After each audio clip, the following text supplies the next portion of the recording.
ओम शांति। आज के तारीख हलो 17 जून 2024।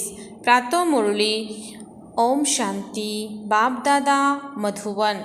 आजकेर मुरलीते बाबा बोलेছেন मिष्टि बाच्चारा स्मरण और पढ़ाशोनार द्वाराई तोमरा डबल मुकुट प्राप्त करबे।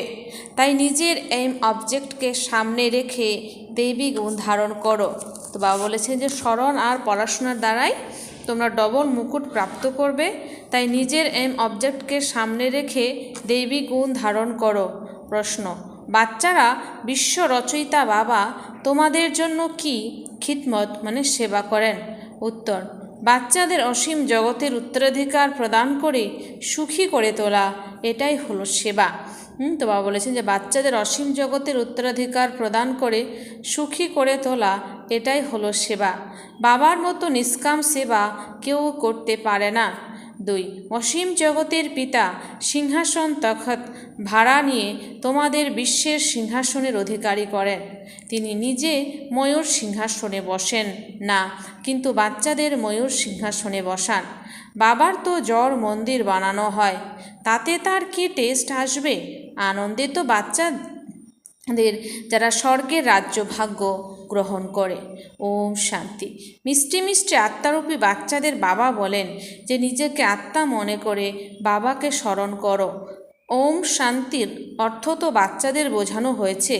বাবাও বলেন আর বাচ্চারাও বলে ওম শান্তি, কারণ আত্মার স্বধর্ম হলো শান্ত। তোমরা এখন জেনে গেছো যে আমরা শান্তিধাম থেকে এখানে সবার প্রথমে সুখধামে আসি, তারপর 84 জন্ম পুনর্জন্ম গ্রহণ করতে করতে দুঃখধামে আসি। তোমরা এটা স্মরণ করো, তাই না? বাচ্চারা 84 জন্ম গ্রহণ করে জীব আত্মা হয়, বাবা জীব আত্মা হন না। তিনি বলেন আমি টেম্পোরারি এনার আধার গ্রহণ করি, না হলে কিভাবে পড়াবো? বাচ্চাদের প্রতি মুহূর্তে কিভাবে বলবো যে মন মনা ভব, নিজের রাজত্বকে স্মরণ করো। একে বলা হয় সেকেন্ডটি বিশ্বের রাজত্ব। অসীম জগতের পিতা যিনি, তাই অবশ্যই অসীম জাগতিক খুশি অসীম জগতের উত্তরাধিকার প্রদান করবেন। বাবা খুব সহজ পথ বলে দেন। তিনি বলেন এখন এই দুঃখধামকে বুদ্ধি থেকে দূর করো, যে নতুন দুনিয়া স্বর্গ স্থাপন করা হচ্ছে, তার মালিক হওয়ার জন্য আমাকে স্মরণ করো, তাহলে তোমাদের পাপ দূর হবে, তোমরা আবার শতপ্রধান হয়ে যাবে। একে বলা হয় সহজ স্মরণ। বাচ্চারা যেমন লৌকিক বাবাকে কত সহজে স্মরণ করে, বাচ্চারা তেমনই তোমাদের অসীম জগতের পিতাকে স্মরণ করতে হবে। বাবাই তোমাদের দুঃখ থেকে মুক্ত করে সুখধামে নিয়ে যান। ওখানে দুঃখের নাম চিহ্ন পর্যন্ত থাকে না। তিনি খুব সহজ কথা বলেন, নিজের শান্তিধামকে স্মরণ করো, যেটা বাবার গৃহ সেটাই তোমাদের গৃহ, আর নতুন দুনিয়াকে স্মরণ করো, সেটা হলো তোমাদের রাজধানী। বাচ্চারা বাবা তোমাদের কত নিষ্কাম সেবা করেন। বাচ্চারা তিনি তোমাদের খুশি করে তারপর বানপ্রস্থ পরমধামে বসে যান। তোমরাও হলে পরমধাম নিবাসী, তাকে নির্বাণ ধাম বানপ্রস্থ বলা হয়। বাবা আসেন বাচ্চাদের সেবা করতে, অর্থাৎ উত্তরাধিকার প্রদান করতে। ইনি নিজেও বাবার থেকে উত্তরাধিকার গ্রহণ করেন। শিব বাবা তো হলেন উঁচুর থেকে উঁচু ভগবান। শিবের মন্দিরও আছে, তার কোনো বাবা বা টিচার নেই। সম্পূর্ণ সৃষ্টির আদি মধ্য এবং অন্তের জ্ঞান তার কাছে আছে। তিনি কোথা থেকে এসেছেন? তিনি কি কোনো বেদ শাস্ত্র ইত্যাদি পাঠ করেছেন? তা নয়। বাবা তো হলেন জ্ঞানের সাগর, সুখ শান্তির সাগর। বাবার মহিমা আর দৈবী গুণ সম্পন্ন মানুষের মহিমাতে তফাৎ আছে। তোমরা দৈবী গুণ ধারণ করে এমন দেবতা হও। পূর্বে তোমাদের মধ্যে আসুরি গুণ ছিল, অসুর থেকে দেবতা বানানো এ তো বাবার কাজ। এই অবজেক্টও তোমাদের সামনে উপস্থিত। অবশ্যই তিনি এমন শ্রেষ্ঠ কর্ম করে থাকবেন। কর্ম অকর্ম এবং বিকর্মের গতি অথবা প্রতিটি কথা বোঝাতে 1 সেকেন্ড লাগে। বাবা বলেন মিষ্টি মিষ্টি বাচ্চাদের পার্ট প্লে করতেই হবে। এই অনাদি অবিনাশী পার্ট তোমরাই পেয়েছ। তোমরা কতবার এই সুখ দুঃখের খেলাতে এসেছ, কতবার তোমরা এই বিশ্বের মালিক হয়েছ। বাবা তোমাদের কত উচ্চ বানান। পরমাত্মা যিনি সুপ্রিম সোল, তিনিও এতটাই ছোট। সেই বাবা হলেন জ্ঞানের সাগর, তিনি আত্মাদের ও নিজের সমান তৈরি করেন। তোমরা প্রেমের সাগর, সুখের সাগর তৈরি হও। দেবতাদের মধ্যে পারস্পরিক কত প্রেম থাকে, কখনোই তাদের ঝগড়া হয় না।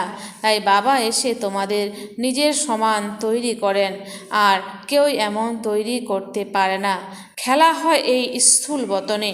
প্রথমে আদি সনাতন দেবী দেবতা ধর্ম, তারপর ইসলাম ধর্ম, বৌদ্ধ ধর্ম, তারপর বৌদ্ধ ইত্যাদি ধর্ম নম্বরের ক্রমানুসারে এই নাট্যমঞ্চ বা নাটকশালাতে আসে। তোমরা 84 জন্ম গ্রহণ করো। এমন গায়নও আছে, আত্মা পরমাত্মা পৃথক ছিল বহুকাল। বাবা বলেন, মিষ্টি মিষ্টি বাচ্চারা, তোমরাই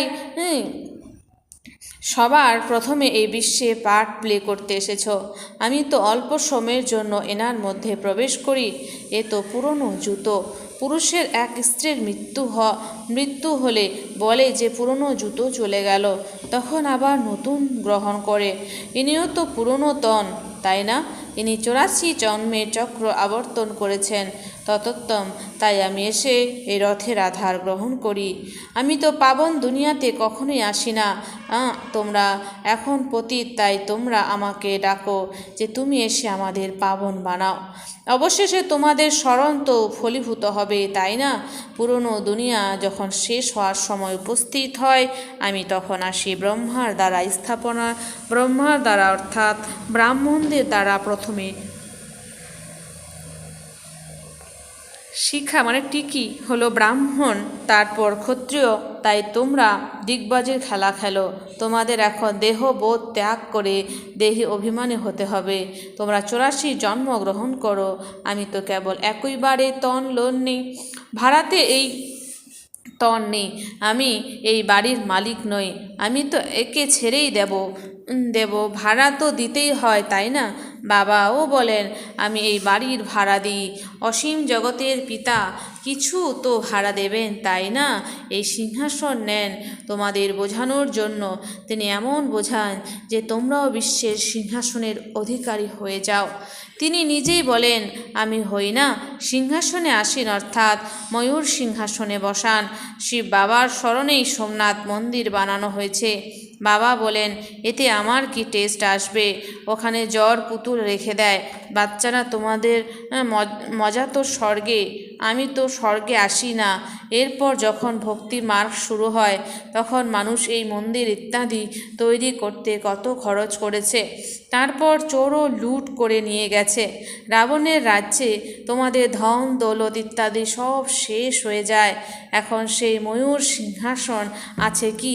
বাবা বলেন, আমাদের যে মন্দির বানানো হয়েছিল তা মোহাম্মদ গজনী এসে লুট করে নিয়ে গেছে। ভারতের মতো স্থলবেন্ড আর কোনো দেশই নেই। ভারতের মতো তীর্থ আর কোথাও হতে পারে না। কিন্তু আজ তো হিন্দু ধর্মের অনেক তীর্থ হয়ে গেছে। বাস্তবে বাবা যে সকলের সদ্গতি করেন, তীর্থ তো তার হওয়া চাই। এই ড্রামাও বানানো হয়েছে। এটা বোঝার জন্য খুবই সহজ, কিন্তু নম্বরের ক্রমানুসারেই বুঝতে পারে। কেননা এখন রাজধানী স্থাপন হচ্ছে। স্বর্গের মালিক হলেন এই লক্ষ্মীনারায়ণ।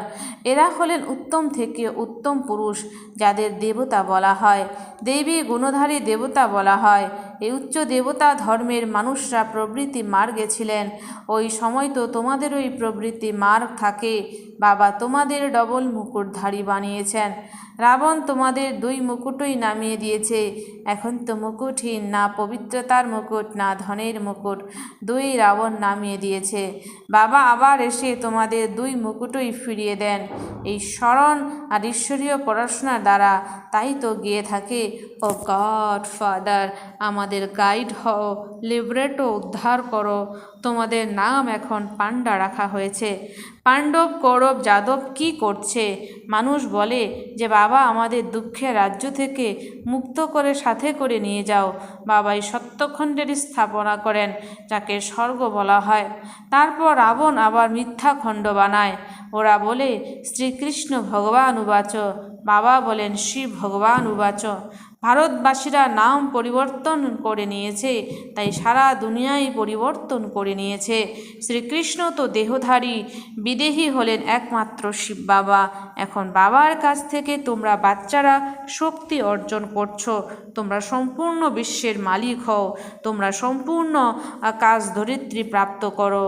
কারোর শক্তি নেই যে তোমাদের থেকে পনে কল্প পর্যন্ত ছিনিয়ে নিতে পারে। জনসংখ্যা যখন বৃদ্ধি পেয়ে কোটির আন্দাজে হয়ে যায়, তখন লস্কর নিয়ে এসে তোমাদের জয় করে। বাবা বাচ্চাদের কত সুখ প্রদান করেন, তার মহিমাই হলো দুঃখহর্তা, সুখকর্তা। এই সময় বাবা বসে তোমাদের কর্ম অকর্ম এবং বিকর্মের গতি বোঝান। রাবণ রাজ্যে কর্ম বিকর্ম হয়ে যায়, সত্যযুগে কর্ম অকর্ম হয়ে যায়। এখন তোমরা এক সদ্গুরুকে পেয়েছ, যাকে পতিরও পতি বলা হয়, কেননা ওই পতিরাও সবাই তাকেই স্মরণ করে।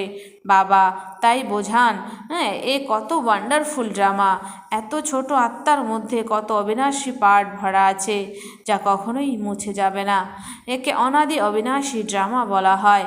God is one. রচনা অথবা সিঁড়ি বা চক্র সব একই, না কেউ রচয়িতাকে আর না রচনাকে জানে। ঋষি মুনিরাও বলে দেয় যে আমরা জানি না। তোমরা এখন সঙ্গম যুগে বসে আছো। তোমাদের যুদ্ধ হলো মায়ার সঙ্গে। মায়া তোমাদের ছাড়ে না। বাচ্চারা বলে, বাবা মায়ার থাপ্পড় লেগে গেছে। বাবা বলেন, বাচ্চারা তোমরা যা উপার্জন করেছিলে সব গায়েব করে দিয়েছো। তোমাদের ভগবান পড়ান, তাই তোমাদের খুব ভালোভাবে পড়া উচিত। এমন ঈশ্বরীয় পড়া তো তোমরা আবার 5000 বছর পরে পাবে। আচ্ছা, মিষ্টি মিষ্টি হারানিধি বাচ্চাদের প্রতি মাতা পিতা বাপদাদার স্মরণে স্নেহ সুমন আর সুপ্রভাত। আত্মাদের পিতা তার আত্মারূপী বাচ্চাদেরকে জানাচ্ছে নমস্কার। আমরা সমস্ত আত্মারূপী বাচ্চারা জানাই মাতা পিতা বাপ দাদাকে স্নেহ সুমন আর নমস্কার। ধারণার জন্যে মুখ্য সার। 1 নাম্বার, এই দুঃখধাম থেকে বুদ্ধি যোগকে সরিয়ে নিয়ে নতুন দুনিয়ায় স্থাপন করতে করতে বাবাকে স্মরণ করতে হবে, শতপ্রধান হতে হবে। তো বলেছেন যে এই দুঃখধাম থেকে বুদ্ধি যোগকে সরিয়ে নিয়ে নতুন দুনিয়ায় স্থাপন করতে করতে বাবাকে স্মরণ করতে হবে, শতপ্রধান হতে হবে। 2, বাবার সমান প্রেমের সাগর, শান্তি আর সুখের সাগর হতে হবে। বাবার সমান প্রেমের সাগর, শান্তি আর সুখের সাগর হতে হবে। কর্ম অকর্ম আর বিকর্মের গতিকে জেনে সদা শ্রেষ্ঠ কর্ম করতে হবে। কর্ম অকর্ম আর বিকর্মের গতিকে জেনে সদা শ্রেষ্ঠ কর্ম করতে হবে। বরদান, সদা উৎসাহ উদ্দীপনাতে থেকে মনে খুশির গীত গেয়ে অবিনাশী খুশির ভাগ্যের অধিকারী ভব। সদা উৎসাহ উদ্দীপনাতে থেকে মনে খুশির গীত গেয়ে অবিনাশী খুশির ভাগ্যের অধিকারী ভব। স্পষ্টীকরণ, তোমরা খুশির ভাগ্যের অধিকারী বাচ্চারা অবিনাশী সিদ্ধি প্রাপ্ত করো। তোমরা খুশির ভাগ্যের অধিকারী বাচ্চারা অবিনাশী বিধিতে অবিনাশী সিদ্ধি প্রাপ্ত করো। তোমাদের মন থেকে সদা বাহ বাহ এমন খুশির গীত বাজতে থাকে। বাহ বাবা, বাহ ভাগ্য, বাহ মিষ্টি পরিবার, বাহ শ্রেষ্ঠ সঙ্গমের সুন্দর সময়, প্রতিটি কর্ম বাহ বাহ। তাই তোমরা অবিনাশী খুশির ভাগ্যের অধিকারী হও। তোমাদের মনে কখনো কেন বা আমি এমন প্রশ্ন আসতে পারে না। কেন এর বদলে বাহ বাহ আর আমির বদলে বাবা বাবা শব্দই আসে। স্লোগান, যে সংকল্প করো তাতে অবিনাশী গভর্নমেন্টের স্ট্যাম্প লাগিয়ে দাও, তাহলে অটল থাকবে। যে সংকল্প করো তাতে অবিনাশী গভর্নমেন্টের স্ট্যাম্প লাগিয়ে দাও, তাহলে অটল থাকবে। মাতেশ্বরীজির মধুর মহাবাক্য। জীবনের আশা পূর্ণ হওয়ার সুন্দর সময়। জীবনের আশা পূর্ণ হওয়ার সুন্দর সময়। আমাদের মতো সকল আত্মাদের অনেক সময় ধরে এ আশা ছিল যে জীবনে যে সদা সুখ শান্তি প্রাপ্ত করি, এখন অনেক জন্মের আশা কখনো তো পূর্ণ হবে। এখন এ হলো আমাদের অন্তিম জন্ম। ওই অন্তিম জন্মের অন্তিম সময় এমন কেউই যেন মনে করে না যে আমি তো এখন এখনও ছোট, ছোট বড় সকলেরই তো সুখ চাই, তাই না? কিন্তু কিসের ফলে দুঃখের প্রাপ্তি হয় এ জানার পূর্বেও জ্ঞানের প্রয়োজন। তোমরা এখন এই জ্ঞান পেয়েছ যে এই 5 বিকারে ফেসে যাওয়ার কারণে এই যে কর্মবন্ধন তৈরি হয়েছে তা পরমাত্মার স্মরণের অগ্নিতে ভস্ম করতে হবে। এটাই হলো কর্মবন্ধন থেকে মুক্ত হওয়ার সহজ উপায়। এই সর্বশক্তিমান বাবাকে চলতে ফিরতে প্রতি শ্বাসে স্মরণ করো।